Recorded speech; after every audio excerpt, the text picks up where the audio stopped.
நான் வந்து லண்டனுக்கு அப்போ 2011ல் லண்டன் போயிட்டு விடால் சசூனில் படித்தேன். விடால் சசூனில் படிச்சுட்டு அந்த க்ரியேட்டிவ் கட்ஸ் ஒரு டிஃப்ரெண்ட் மாடலுக்கு போகிறோம். நார்மலாக நம்ம அந்த காலத்தில் வந்து U cut, V cut, straight cut அப்படின்றது இல்லாமல் லேயர் கட், ஃபெதர் கட் வந்த காலம் அது. ஸோ அப்போ வந்து அதை பற்றி தெரிஞ்சுக்கணுன்றதால நானே போய் படித்தேன். எனக்கு எப்போவுமே வந்து தெரிஞ்சுக்கணுன்னு ரொம்ப ஆர்வம்.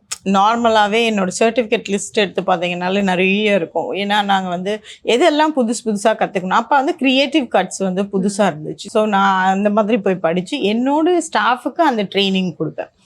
அதனால வந்து எனக்கு நல்ல பிஸியாக போச்சு. ஸ்பென்சர் பிளாசா தான் அப்போ ஒரே ஒரு மால்ன்றதால க்ரௌட் ஜாஸ்தியாக வரும். அதுக்கப்புறமா தான் ஸ்டெப் பை ஸ்டெப்பாக நாங்கள் வந்து ஓன் பிரான்ச்சை, அப்போல்லாம் நான் ஃப்ரான்ச்சைசி மாடலுக்கே போகல.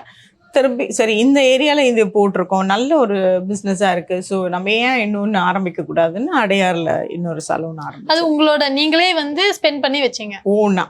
ஓனா பிராண்டை க்ரியேட் பண்ணணுன்னா நம்ம ஃபஸ்ட்டு கால் ஊனணும். அதுக்கப்புறம் தான் அடுத்தவங்களுக்கு அதை டீச் பண்ண முடியும்.